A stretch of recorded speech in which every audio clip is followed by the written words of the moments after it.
hundreds of thousands of cell phone towers are powered by diesel engines, and those diesel engines take about 20,000 liters per site, which makes, first of all, makes it very pricey because you need a supply chain in those very much dispersed cell towers, and the fuel itself is expensive, and the mechanical maintenance. So I just wanted to talk about IoT and how it plays out in different verticals, because another project I use is also IoT. But basically, what does it do? It's like it's connecting, and I'm not the engineer, I'm just the company founder. But what does it allow you? It allows you to have control, or better, data over certain objects or beings. Yeah? It could be a human being, it could be an animal, it could be anything. Basically, in the tower side, you have sensors. The problem nowadays, they don't have sensors. That means, like, if and the requirement is 24/7 power. If a site goes down, no one knows it. Yeah, if you have no information. So basically, you have IoT sensors connected to the genset, the battery, and or anything else on the premise that send information through a 4G wireless network into the cloud, and where you then basically have a digital twin of the site in an interface, where you can exactly look what's happening on the site. And then you can, in your system, put in certain holds that give you alarms. For example, there's an intruder, there's the genset running too hot, the fuel is too low, or someone steals the fuel, and that's what allows you to basically, from a command and control center, which is somewhere, to have oversight over your dispersed sites. And I had one project actually together with a German company in Uganda, where we did the whole bidding process, and that were 380 cell phone sites across an area as big as the UK, yeah, because Uganda is like as big as the UK approximately. And so this allows you to have not only executive control over your technical units, but also control over your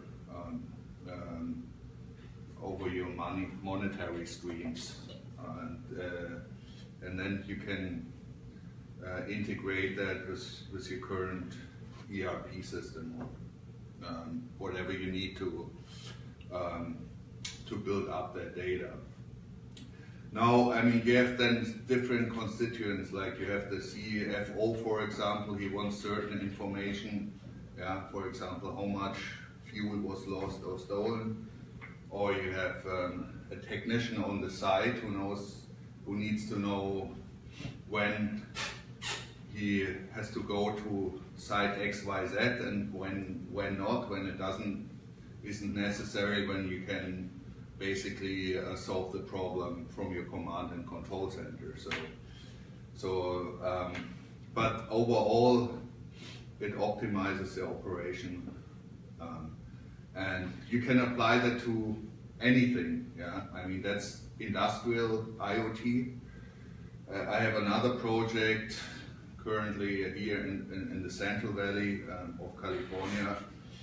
There are over a million milk cows here in California. It's the biggest state for milk, and and those, in comparison to Europe or Germany, for example, where when you go to Bavaria and you have like 50 or 100 cows on the farm, you have like here you have between 2,000 and 10,000 cows on one farm.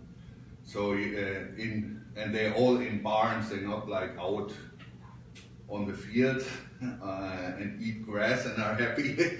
Well, they're happy, but they're in barns, and the barn is probably 1,000 feet long, 300 meters, and 1,000 feet wide, and they all set up there. And other than that, they send 3 times a day for milking, but you don't know a lot what's going on with them, yeah, because for example, in the Central Valley, it gets hot. I mean, it gets really hot, like on average in August, July, 100, 110, it's like 37 degrees, 40 degrees Celsius. Those cows are there, I mean, out in the heat. So what can you do? So we have a Korean partner company with which we doing a trial, and they have like egg-shaped boluses with electronics inside, with sensors, and those are swallowed by the cows, which is not a problem, and end up in the third stomach, so it doesn't exit the cow. And then we know where each cow is, how much they eat, if they're overheated, if it's a good time to inseminate them, yeah, because that's also dependent on the temperature of the cow, yeah. And so what does it bring to the farmer operationally? It's very simple. Number one, I can detect sicknesses much faster, and then I can quarantine those sick animals instead of then treating the whole herd if it spreads out. So that's a big plus. And the other thing is when a big economic factor is simply impregnating cows and producing calves.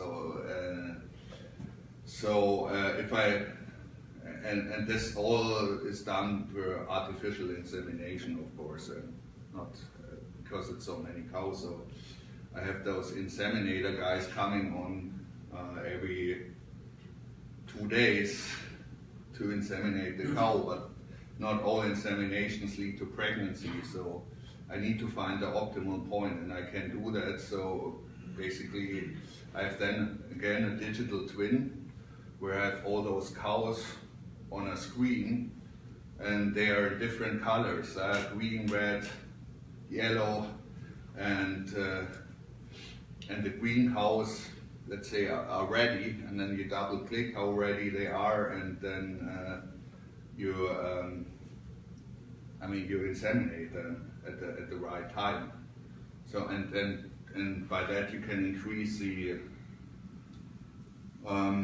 the chance that they get pregnant by a substantial amount. Yeah. Instead, you have to, if you don't do that with technology, you have to pump them full of hormones, and that's what they're doing right now to increase insemination success. So those are two of the examples and implications of IoT. Yeah, completely different, but I mean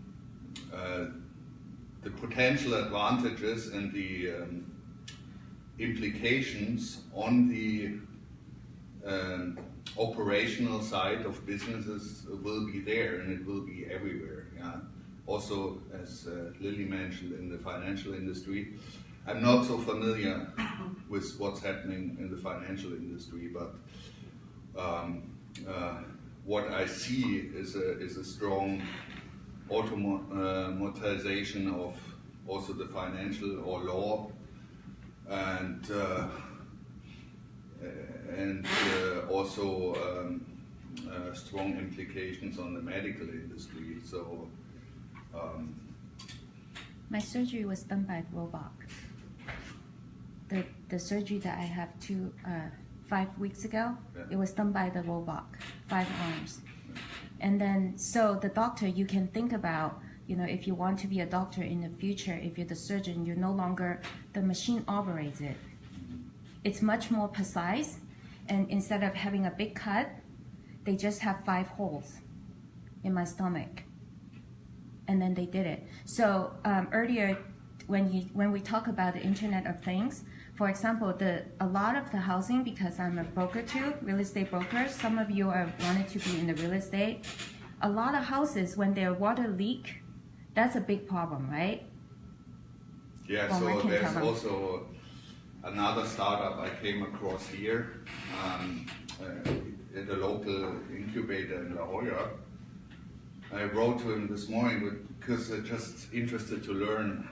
So you have the normal water meters, yeah, everywhere in the US, Germany, wherever, which just collects, is a mechanical device collecting how much water you use. But it never shows you if you use water inappropriately, but if there's a leak in the line or if you kept the faucet open and traveled away, yeah. And so those guys, and I haven't fully looked into it, but they have a digital water meter and they have a sensor and they can exactly tell you when things happening. Like for example, we have a cabin, a hütte in the mountains, and it got completely last winter, everything covered by snow, and the water line from the street had a leak under the snow, and the water came out and went into the whole cabin. And we called that mechanic and said, "Hey, our cabin is underwater. What's wrong?" And he said, "Oh well, it's all the cabins have it right now because it's melting water from the snow. There's so much snow.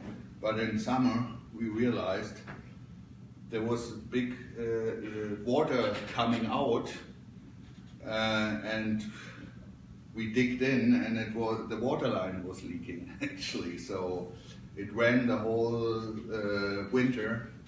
And would we have had that digital IoT device, we would have found out very fast what's really happening there. So that's just another implication of what IoT can do for you. And we have a problem with water here in California, you know. So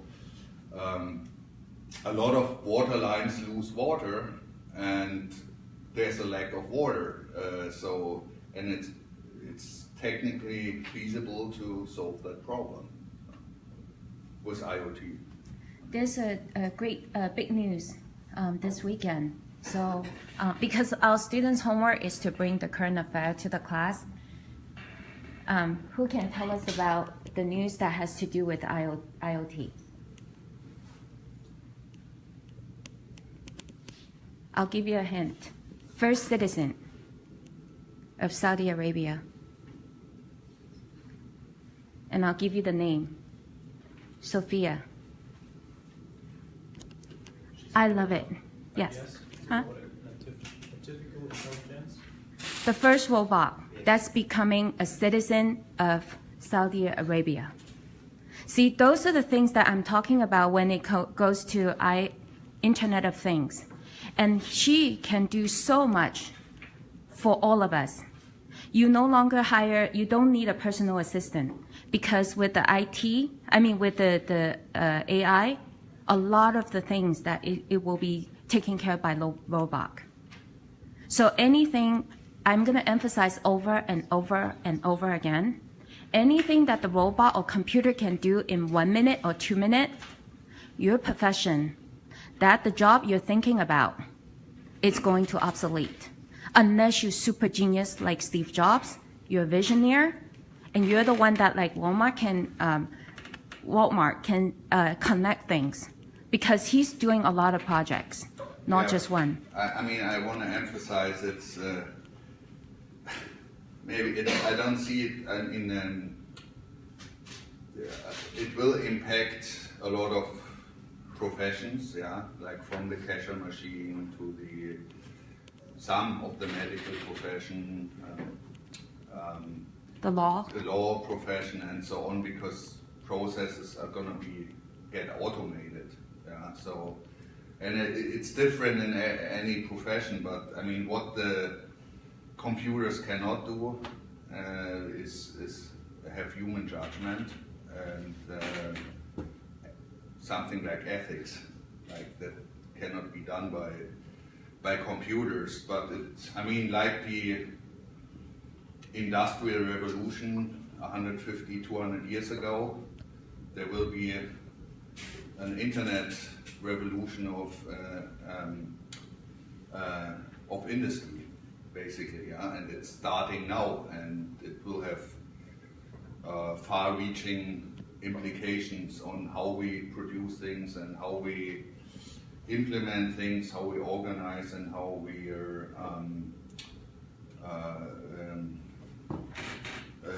are directing things, because we will have much more information. But on the other hand, and then it comes to artificial intelligence now, what Lily was talking about, there's still garbage in, garbage out. So if you feed your artificial intelligence system with garbage data, it can't produce any intelligence for you. So there still have to be humans to basically make judgments what is relevant and what is not. And on the other side, on executive operational level, there still need to be humans to implement the findings from proper data. I mean, that judgment has to be done by humans. So the full impact we don't know at this time, but there might be coming out many more new jobs in other fields we don't even know about. I mean, for example, when they exchanged horses with railroads, there were then other jobs associated with railroads no one would even think about at that time. So it's far from set how the implications are, but what's important is to be prepared prepared on how the implications could be on the segment or vertical I want to work in. And often the curriculums of universities are too slow to adapt to that change. So I think that's and even the laws. I mean, I just talked to a guy like now you can do a cryptocurrency offering to raise money for your company, and I didn't even know about it. And I'm sure there are not many laws yet from the SEC to control that. Because it's so recent. So it goes back to the same with the Airbnb and Uber. Because there's so many more in the future that don't think. Again, I emphasize law is set by people. So there's a lot of things that's coming, just like, during the Industrial Revolution. Nobody knows that the revolution is coming. And when it comes, when it came, a lot of people thought they're going to lose jobs, but no, they got different jobs. So what we're talking about here today is that for you, as the future of the leader in Europe, it is in your hand. What do you, start thinking about your profession. Start thinking about what do you want to do in the future. How do you embrace the revolution of internet? By know more, by understand more, by creative, something that the machine cannot do yet, because they try to train Sophia to be so emotional. But the thing is with computer, once it gets into the system, they won't forget. And they will never make mistakes. You see what I mean? So they can input those kind of intellect into a machine. So it is up to us, what do we want to do? You will have a job, but you got to find out what is it that you want in the future. Well, we also, Yeah. I mean, those machine learning, I mean, that woman or whatever, I mean, Sophia. That thing, I call it a thing. The thing. I don't She's know. a citizen now. Yeah, okay. I mean, that's just an example of a humanoid robot or whatever you call it, but artificial intelligence will not be visible. I mean, like In 5 to 10 years? No, I mean, it's like it won't be robots probably running around, but it's behind the scene, behind the meter, behind everything. It's algorithms that will optimize systems in cloud structures. You will not see it. There will be a sensor, unseen thing, and those processes will get better and better, as I said, with that water faucet or something. And or, for example, I was 3 weeks ago at Udacity University in Silicon Valley, and the founder, is a German guy, can look him up, his name is Dr. Zhun. He was also the founder of Google Labs. And he said, we were there for 1 hour with the German delegation, and he said basically, nowadays my cell phone can detect skin cancer better than any skin doctor, yeah, and with a better accuracy, and that's artificial intelligence in action. Yeah. So maybe then you need less skin doctors, or the skin doctor can do more scans or whatever, and he needs less people in his office or assistants or whatever. So I mean that those are implications, but no one you wouldn't think about, you know. Yeah. So everyone has to like think for his own vertical where he wants to start working. Okay, where could I, with that technology, add value or not, or does it have an implication or not? And I mean, specifically in Germany, which is still heavily industrialized, 20% of workforce work for some company that produces actually things. It will have a strong impact on the supply chain, on how production is being done, and make control of production much cheaper. In Germany, I think it's called Industry 4.0 something. But what it means is like industry Internet of Things, industrial Internet of Things. So, And it's coming, and it's coming fast. Yeah, it will, because it's much cheaper than the current systems. So it will drive whole, I mean, for example, there's Siemens automation, and it will change the whole way how that's being done, and tens of thousands of people will have to leave. Who used the camera Nikon? Who has the camera Nikon? Do you think they're doing well? It's a pretty good camera. Very good camera, right? But there's only 2 people in our class using it. As of yesterday, their factory in China shut down. Did you know that? Another big company, a great company, is falling. You're going to see a lot of those coming. Yeah, because And what people use cell phones now. The digital, yes. Yeah, So if you don't embrace it, you're going to lose it, even though with a big company. Just like that. What do you know? Right? So if you have any questions, and also there's a lot of opportunities that in the field that Volkmar, he knows a lot of people. So it's about networking, again, about connecting. So the graph database that I learned is about point A, point C, point B, and the photo. Using the data, just like you said earlier, you know, garbage in, garbage out. So if you put intelligent data into it, the graph graphic will show you very easily, clearly, what your company's current status is. So those are the things that we can embrace it because you're a consulting firm and you're going to help all this business to embrace the technology into their business. Not only they have purpose, but also the technology-wise, and don't let them behind. So what do you need to do as a consulting firm? You need to know more. You need to be, I'm sorry, your name? Davidson, the other one. Yes, Robin.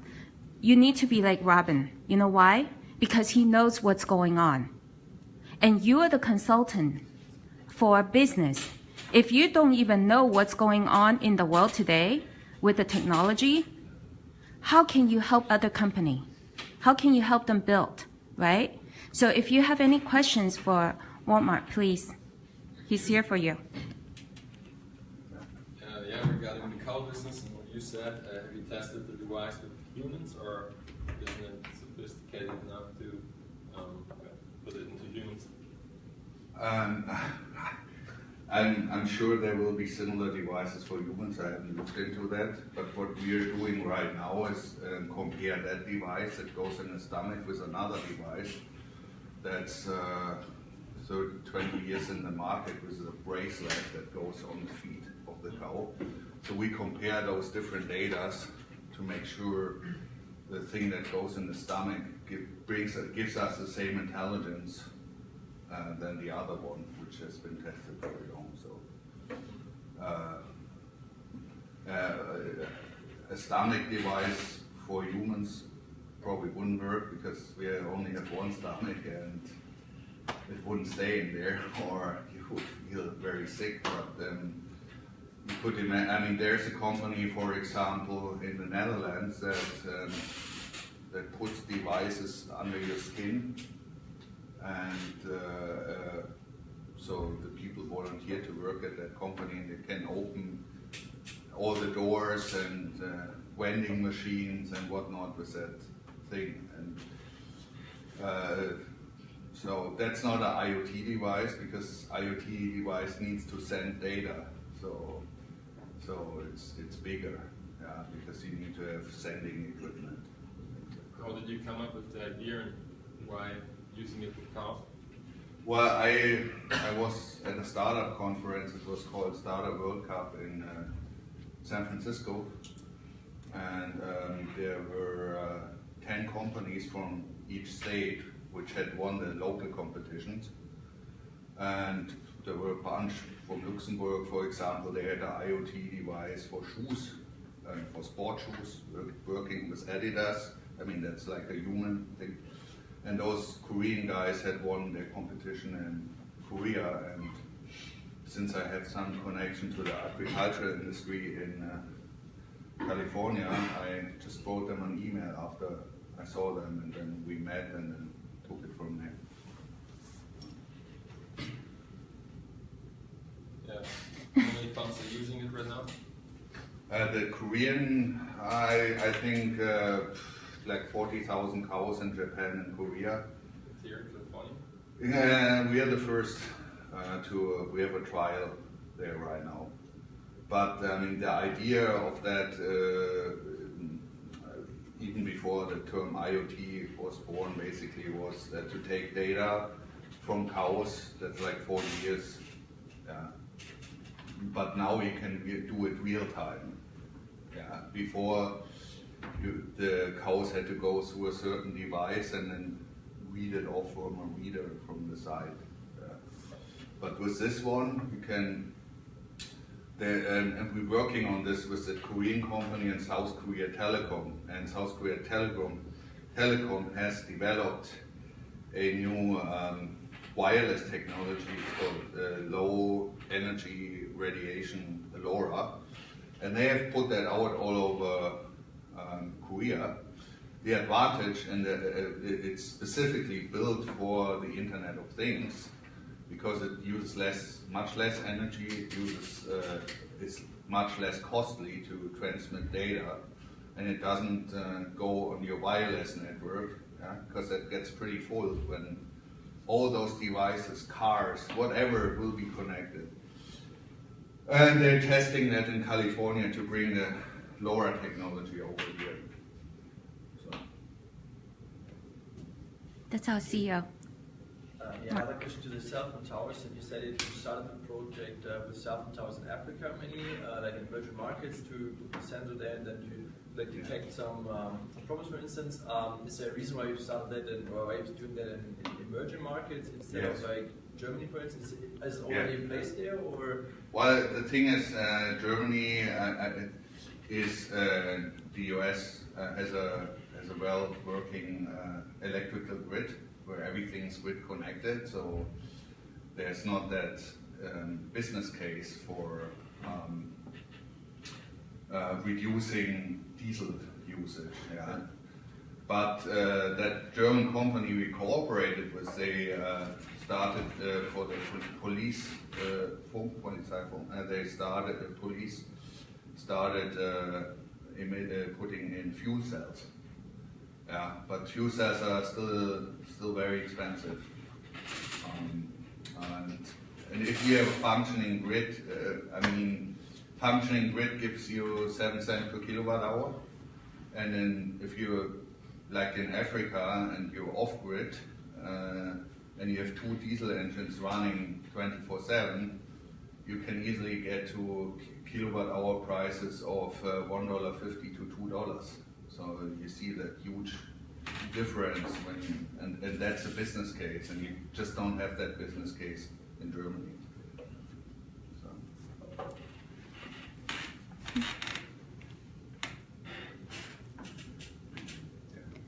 Might the system also apply to other systems? Might it be interesting for the military? Or oh yeah, absolutely. Absolutely, yeah. Then I was at a clean tech conference in Stanford, and I met that guy from the military, and he and the Navy here in the US is very much forthcoming for clean technology, and there's the Monterey Navy base. They built that microgrids, it's basically a microgrid, a hybrid of different solar, battery, and so on. So yes, there's big implications. I mean, if you also look at the Afghanistan war, for example, I talked with a guy, general or whatever, and they had to bring in the fuel through Pakistan, and they were constantly attacked there. It was the most dangerous thing, and the fuel was needed to produce clean water and air conditioning, and so part of it. Yeah. So would they have done that localized, they could have reduced their military risk significantly. Or FEMA or whatever.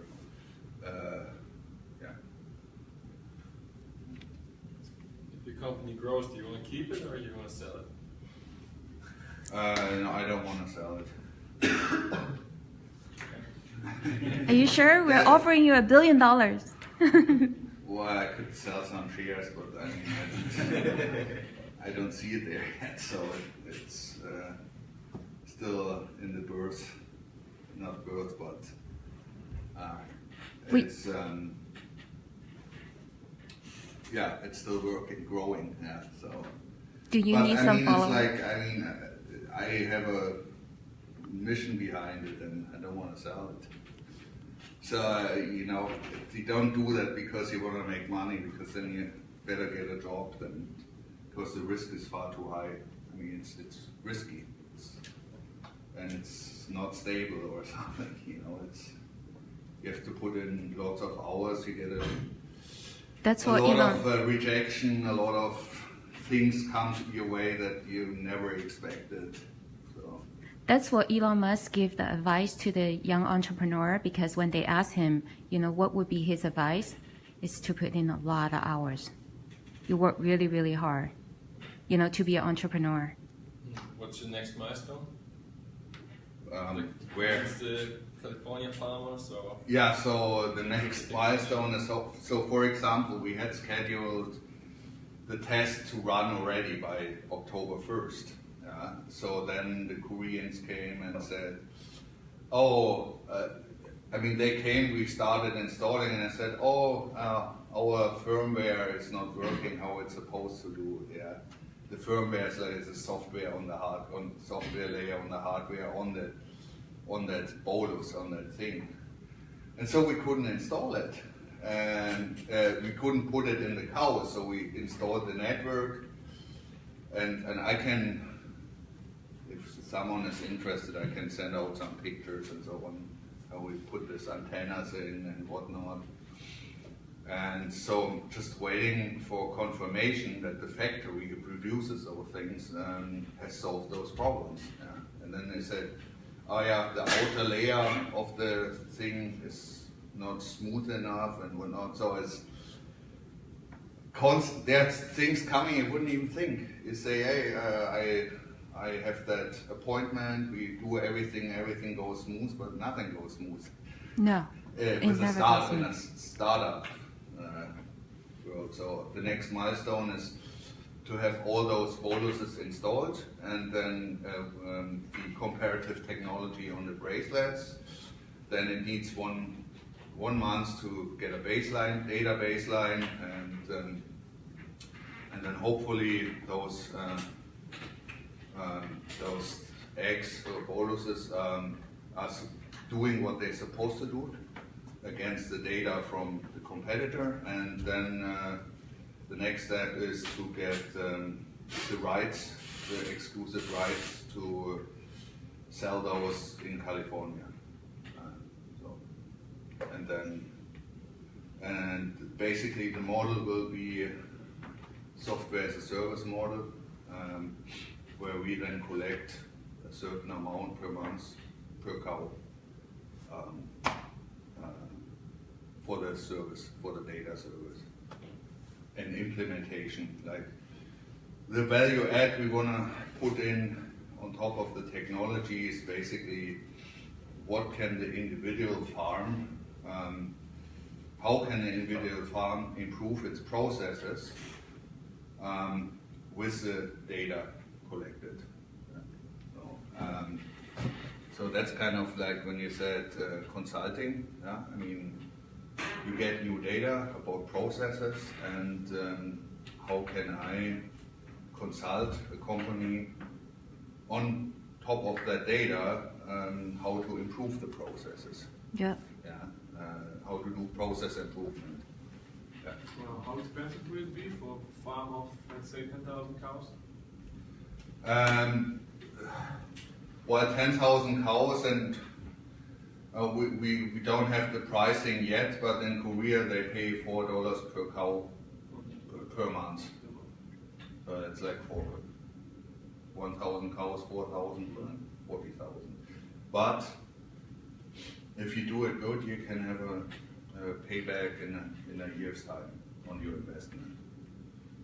Which is, a year's time if you buy them properly.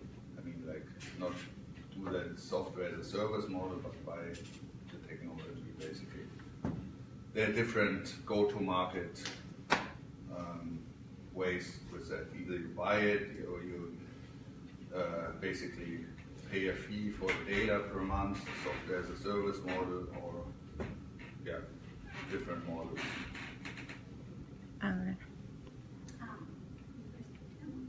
I was just wondering if you have looked into the Danish market. I don't know if you meet the same business challenges as in Germany, but I just know, even though we are a small country, we have a lot of farms and cows there. Yeah, sure. Yes, of course. There's a similar company out of Austria that's so yeah, I'm sure the Danish market is already covered in one way or the other. I haven't looked into it yet, but I'm sure there are opportunities in that market. I'm just not that familiar with it. So. And how did you Our come up with COO. the idea channel? So was it that you were trying to get a startup or to find an idea for a good startup to be an entrepreneur, or was it more or less an effect that came besides your normal work and you thought like, okay, this is maybe a good idea, I should start working on it, and then you saw that there is potential? Yeah, kind of, in a way, accidental.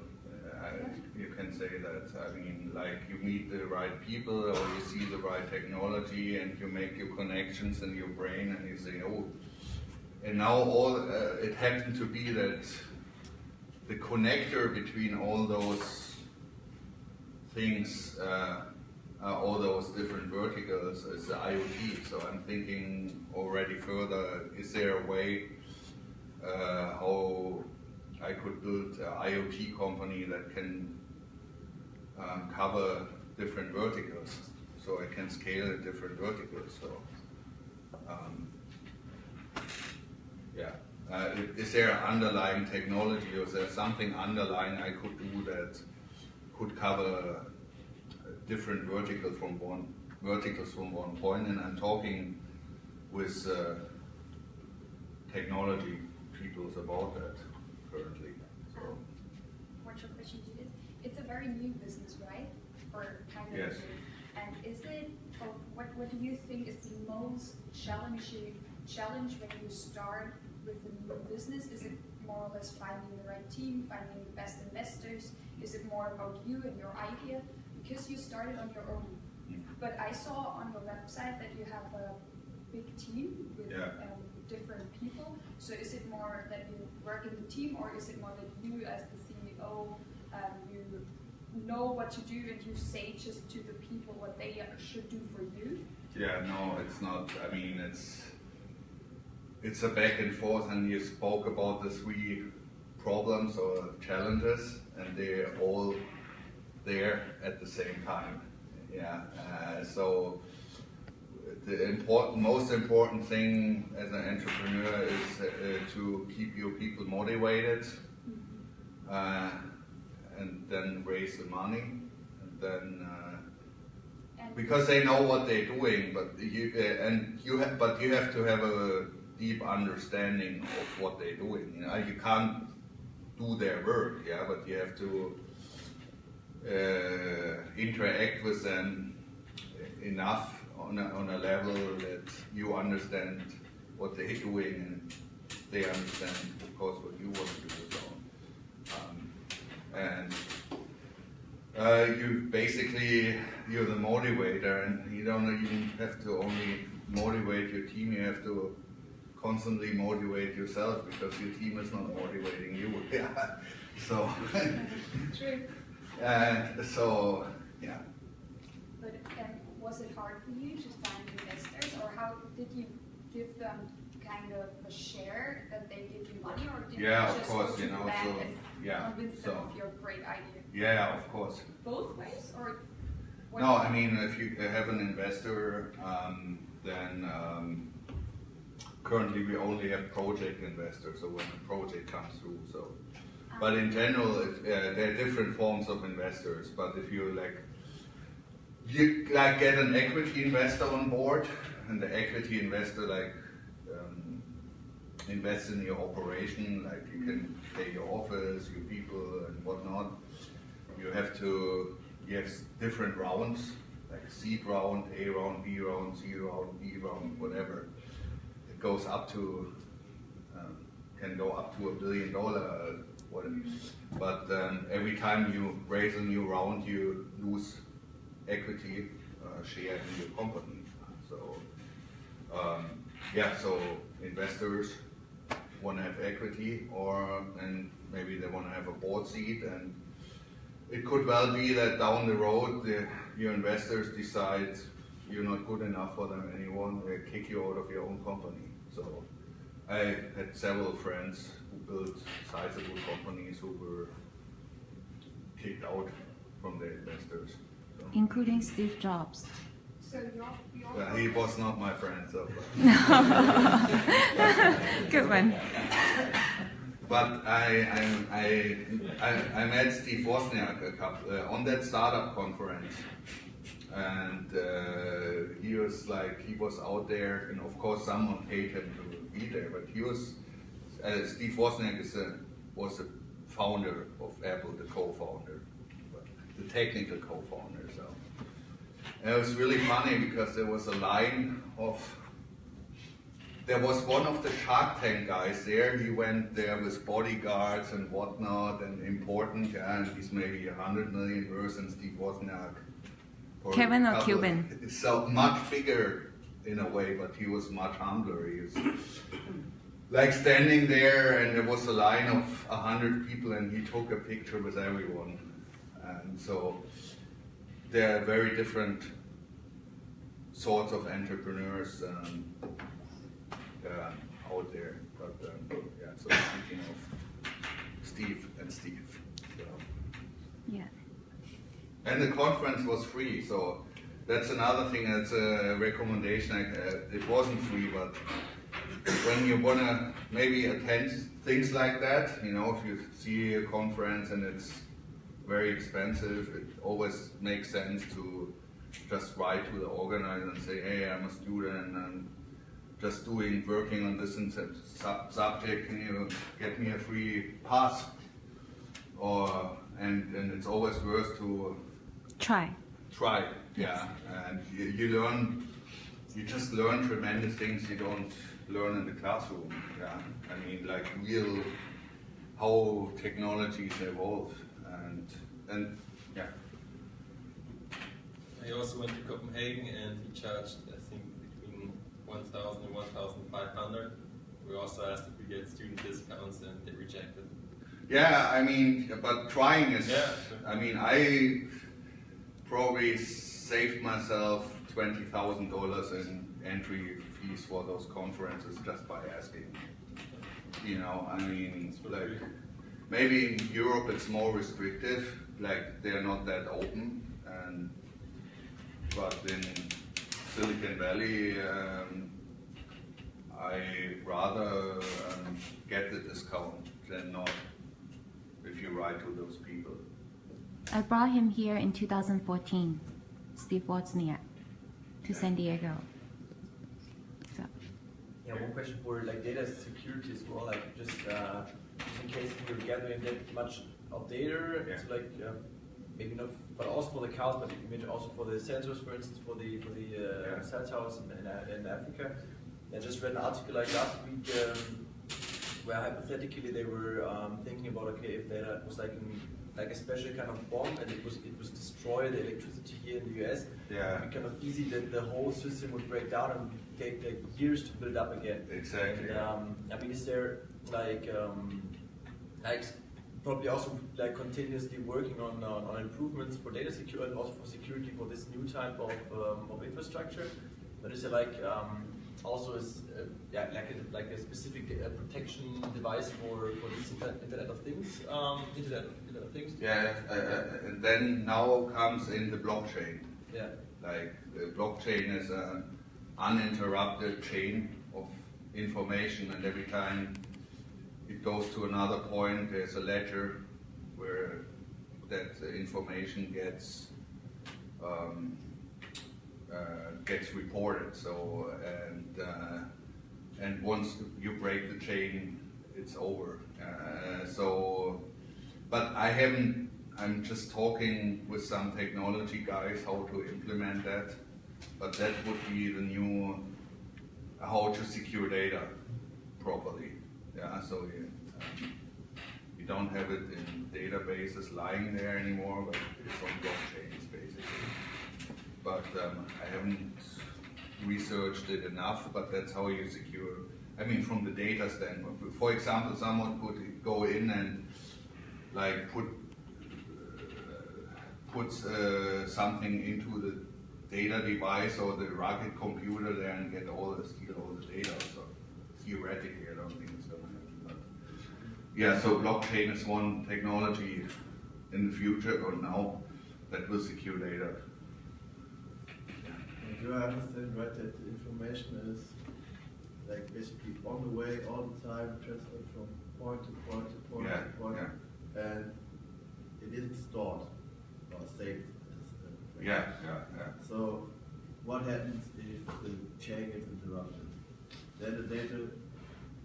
stuck on the place, the last place where it was stored, or? As I said, I just started this week looking further into the functionalities of how blockchain works.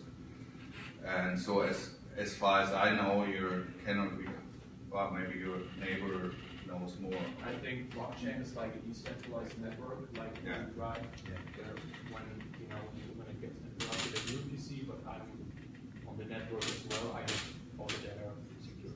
Yeah. As far as I understand it. Yeah, so I just this week, because one of my technical contacts, or I met Lily today for another project with a water company here, water dispensing business, and that technical contact told me. And There's so a lot I of started business. doing my research on blockchain technology and how it affects data security. Yeah. How is the current situation with the energy storage? Yeah. So, I mean, you have to run your power tools also at night. Yes, exactly. Ah. So, the best one currently is lithium-ion batteries, or a combination thereof, lead-acid fluid batteries. The market is very competitive, and the big players, the big producers are in China, because of economies of scale. Ideally, what I was looking into in the future is fuel cells, self-fueling fuel cells, basically, where you separate hydrogen and oxygen with the solar energy, and then when you need it, put it back together and run the fuel cell. And so you don't need any battery or any moving parts. The problem with fuel cells currently is it's like they're very sensitive, like to wind or sand or whatnot. But that, in my opinion, would be the ideal scenario for off-grid applications. Energy microgrids. So, but currently the best solution, if you have long enough lifetime, is lithium-ion batteries. Or you can invent something. Seriously, that's what new invention came out. Because there's a challenge with lithium. Lithium is a limited element. And so eventually that could push the prices up. But Stanford University just has developed a new technology. Now don't ask me on what. But it's much more readily available. Also saltwater batteries. Unfortunately, that company just went bankrupt. Companies go bankrupt for a lot of reasons, not necessarily technical reasons often. So it's still a very fluid space, the whole storage. Tesla almost went bankrupt. A few hours before he went bankrupt, there's a injection of investment come in. So if it wasn't for that investment, you will not see the Tesla today. So just think about it, okay? And then always, every time when we see something, for example, the battery is a problem, then you get to know people. You get to know, if we can go to Mars, if we can go to the moon, why can we not invent something that can storage the battery, right? So just use your imagination and use your creativity. And by the way, this is our future Chancellor of Germany, Marcus. So he can do it. And trust me, because there's a lot of magic is going to happen in this world. And it's going to be fun. So don't worry. And then remember we talked about Puerto Rico? What happened to Puerto Rico? 6 weeks ago. What happened? It got devastated by a huge hurricane. Huh? It got devastated by a huge hurricane. Yep. Puerto Rico? Yep, by Hurricane Maria, Yeah. right? 6 weeks after today, still 80% of the people have absolutely no electricity. And then think about all these people living in the high rise, okay? You think about that. Electricity is so important, right? And then the government themselves filed bankruptcy. The electrical company filed bankruptcy, right? And then they send out a contract, $300 million contract. Guess who got it? I think two guys on your two guys company. Yep. Share that to the class, Sebastian. Let's spread the headline. Okay. So just think about it, okay? But they It's just lost it yesterday, by the way. Yeah. So it's So they lost the contract. yeah. Yeah. But again, see, this is all the opportunity and lesson here, okay? Just imagine, $300 million contract can go to a person, a company with 2 people. If it did not disclose to the world. But I think there was some fraud in it because now the government is under investigation for giving out this contract to these guys, so something went really wrong there. Mm-hmm. And how many those, I mean, there's so many incidents happens like that. But how many being exposed to the world, Yeah. right? Because if it didn't expose to the world, you wouldn't know that was a 2-man company that got the contract, right? So again, it's because of Internet of Things, because the way that we can spread the news so fast and so quickly, and everybody can see it. And can we utilize it to do some good? We're a consulting firm, we're different, our mind is different. What can we think to help people to do something else, to do better? Because every incident, it's an opportunity for your company.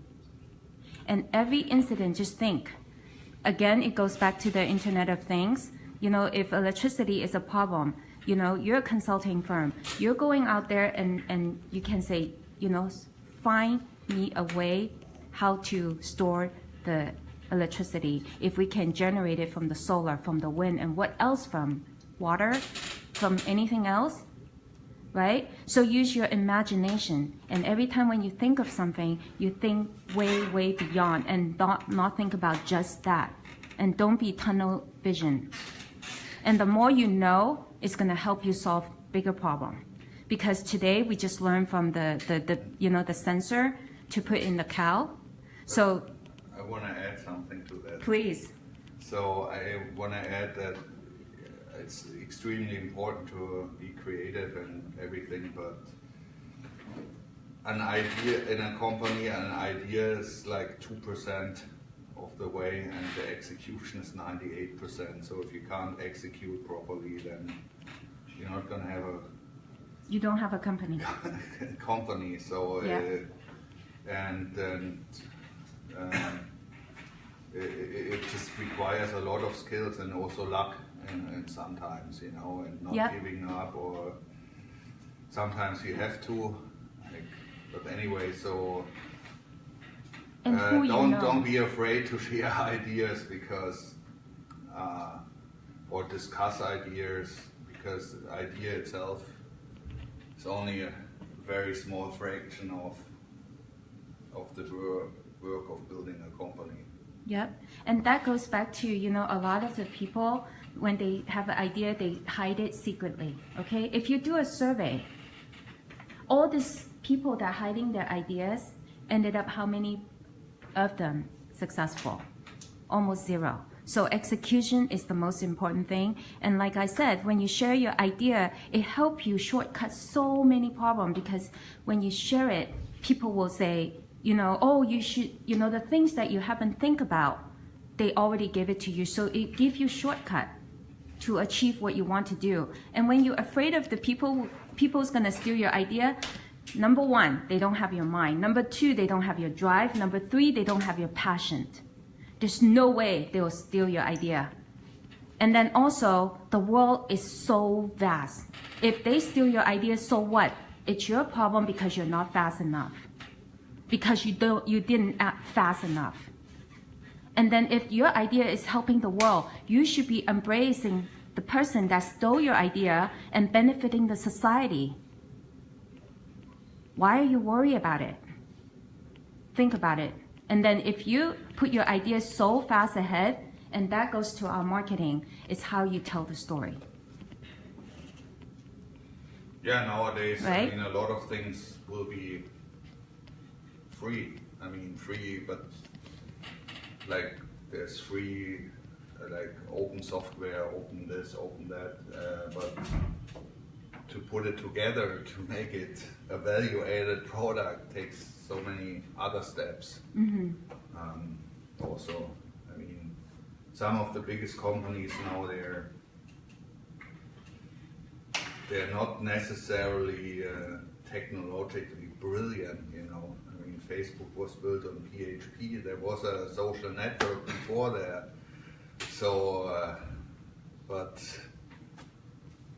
yeah, I mean, just as an example, you know, I mean, it doesn't have to be like tremendously complicated necessarily. No. It's just to do it. Yeah. And for that, I wanted to share, I'm bragging, you know, my son just turned 22 this month, and he wrote the code for the scientists to reach the cure so fast, so much faster using the data, because he understands so much, because he was double major in UCLA, both biochemist and computer science, and he was the summa cum laude at age 21. So he wrote code because he understands both sides of the world, and he understands the medical world, and he understands law because he was going to be a patent attorney for the tech side. But then he decided he doesn't want to do that. And then now he wrote all this code, and a lot of the scientists already using his code at age 22, and he's giving it for free. He wanted to make it just like Wikipedia. He could have dominated the whole world, the scientist world, but he doesn't. He just say, Mom, I want to help the scientists in the world to find a cure much faster, and I'm giving it free. And that's him. So, at age 22. So, but anyway, sorry I'm bragging. So, any more questions? Yes. You said that Germany is more restrictive in when you want to form a company. No, I don't think so. Okay, well, because this is what I wanted you to ask, if you think if it's easier to be an entrepreneur in America because they may be more focused on entrepreneurs than in Germany? Well, let's say it like this. I don't think it's any harder in Germany. It's maybe harder to find people who are open to join you because I think that's just my feeling. There are many very well-paying jobs in Germany in the industry that have disappeared here, and so people are forced to be more entrepreneurial. But that's just my private opinion, you know. But like setting up a company and getting investors and there's so many you might have heard, in Germany the process is a little bit different because the VC industry is not that big and everything, but there are government grants, there's something like the Fraunhofer Institute, which brings out research from the universities to execute that into companies. And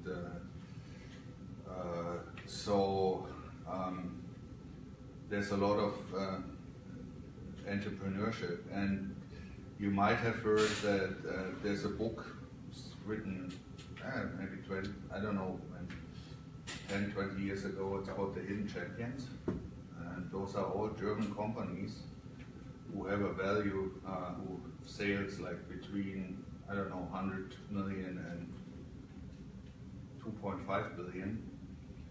No one knows about, but they have world market share of like 80%. Yeah?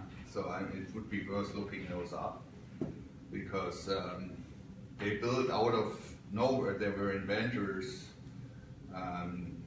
I know one, he's in Regensburg, he started building bottling machines in his garage in the 50s, and now he has 80% or 70% of the world market for bottling machines. So he builds all bottling machines for Coca-Cola, for beer companies and whatnot, yeah. And he started like in his garage. So those stories, a good entrepreneur in Germany will be a good one here in the US, and the other way around too. I mean, it's like the DNA and how you work, your passion and how you work on it.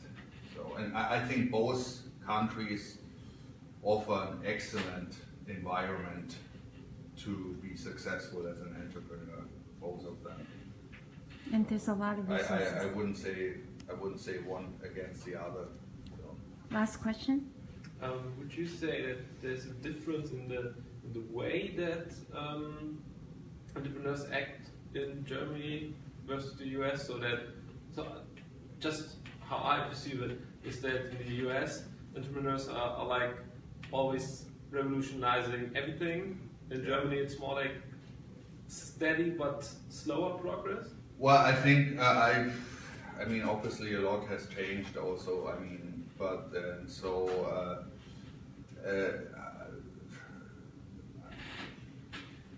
I mean, when you think about America's very big, and often one makes the mistake to think Silicon Valley is like all of America. Yeah, I mean, so of course in Silicon Valley, because of the environment of Stanford, Berkeley, and the venture capitalists all in close proximity, they want to have businesses that are breakthrough and change the world. They are like, I think Steve Jobs said, make a dent in the universe. So, but there are many more small business entrepreneurs here in America who open stores or who invent little things or all over the country, and the same is, I mean, the case in Germany. So I think how it used to be in Germany is like, okay, I have an idea, I go in my garage and I build on it and then perfect it, and then I go and get a loan from the local bank and then build it very slowly. But that's not working with the venture capital model, because the venture capital fund is X, Y, Z amount of years, like 5 years, and they have a fund of funds which invest in the VC fund, which says, hey, I want to have from your fund my return in so and so many years. So they have to find whatever 10, 50 companies they invest, and it's in a high risk level. So they have out of 50 or 100, 2 companies that are breakthrough stars, recuperate their whole investment 1,000-fold. So they can make mistakes on the other. That's why it's called risk capital. But all of them, I mean, venture capitalists only invest into companies that they see they potentially have the potential to be a big smash hit. Yeah. So that's the difference between the venture capital model and like a model where you basically grow your company very slow from a prototype and grow your, but you can still become a world business, but it takes you 10, 15, 20 years instead of 5 years or 10 years to get to that level. So, and both is possible now. I mean, Germany has changed too, you know, more and more venture capitalists and so on. But I mean, there are different ways. And Germany and the US is coming more and more, it's becoming more and more, not the same, but closer in the way things are done. Okay. And would you also would you say that the venture financing, is it beneficial or does it destroy a lot of potential due to the pressure that's on the entrepreneurs? Yeah, both. Both. For those who fail or who go under, it's a different way to think about things. It's, I mean, they want to have disruption, and disruption means basically, in a way, you're out in the jungle, and either you make it or you die, and that's going to be determined quite fast. So, many venture capitalists also say don't get venture capital because it's not good for your business. You know, venture capital is only maybe 1 in 1,000 or 2,000 companies get venture capital. So it's a very rare form of investing in companies. So and for certain verticals, I mean the IT industry, for example, it's beneficial because you know if only electrons basically and you can scale very fast without having to build a huge infrastructure. I mean, if you start a car company or something, you have to have a lot of inventory, machinery, and whatnot. So, I mean, you need the funding. So, thank you so much. So let's give Mr. Volkmar a round of applause. Thank you.